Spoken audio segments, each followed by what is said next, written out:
तभी परफॉर्म कर रहा है, तभी आपके सामने, जब आपकी ताकत इनके साथ है, अन्यथा मंच की कोई वैल्यू नहीं है। तो आप साथियों से अनुरोध है, जहां भी भविष्य में भी जहां आपको मौका मिले पेंशन के मुद्दे पर, और ये वो व्यक्ति बैठे हुए हैं आपके पास जो जिनसे 2 साल प्रोटेस्ट किया, कुछ मिल गया, कुछ नहीं मिला, तो उसके लिए उन्होंने फिर से आंदोलन शुरू किया। जानते ये बात मैं क्यों कह रहा हूं? हर रोज 1000 से ज्यादा प्रोटेस्ट, यानी कि 365,000, 3,65,000 प्रोटेस्ट एक साल में। सोचने वाली बात यह है कि क्या हर डिमांड को पूरा किया जा रहा होगा? आखिर क्यों? हर डिमांड तो पूरी नहीं की जा सकती, पॉसिबल ही नहीं है। क्यों पूरी नहीं जा सकती? क्योंकि हर लड़ाई के अपने कुछ उसूल है, अपने कुछ तरीके हैं। अभी हमारे भाई कह रहे थे कि बहुत सारे लोग चिल्ला रहे हैं पुरानी पेंशन, कोई कुछ कह रहा है एमएसपी, पता नहीं क्या क्या चिल्ला रहे हैं।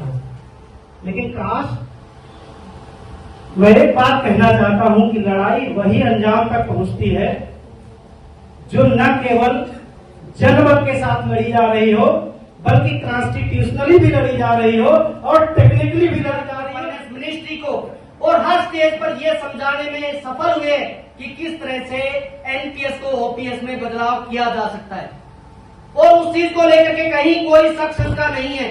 लेकिन कहीं न कहीं हमारे नेताओं की मंशा में खोट है, क्योंकि ये वो नेता है जो खुद तो 3-3, 4-4 लेते हैं और हमें 30-35 साल सेवा देने के बाद हम कर्मचारियों को वो बोझ बताते हैं।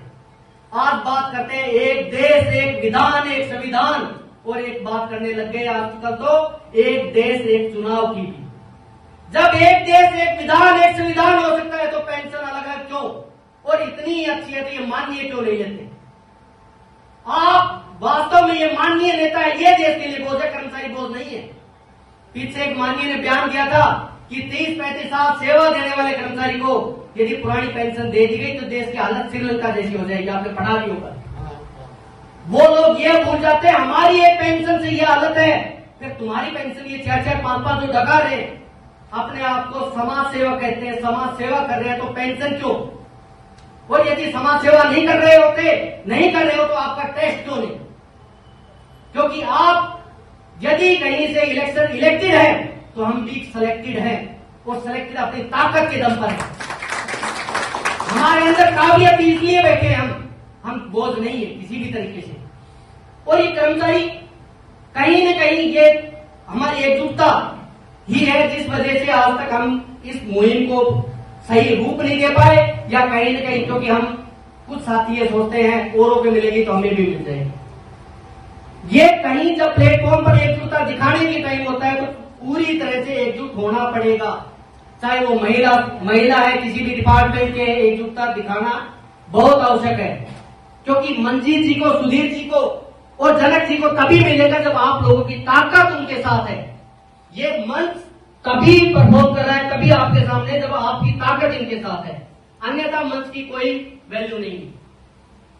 तो आप साथियों से अनुरोध है, जहां भी भविष्य में भी जहां आपको मौका मिले पेंशन के मुद्दे पर, और ये वो व्यक्ति बैठे हुए हैं आपके पास जो जिनसे सरकार पूरा सॉल्यूशन, और ये इनसे उम्मीद करती है कि ये पूरा कैलकुलेशन करके सरकार वार्ता करती है इनसे, तो इनकी महत्ता, इनके वैल्यूज और इनके पॉइंट पेंशन के ऊपर समझेंगे तो सारी चीजें आसानी से समझ में आ जाएगी।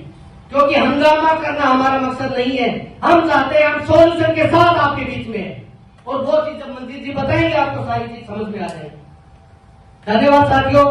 जय कर्मचारी, जय all India NPS employ federation. Thank you very much. जय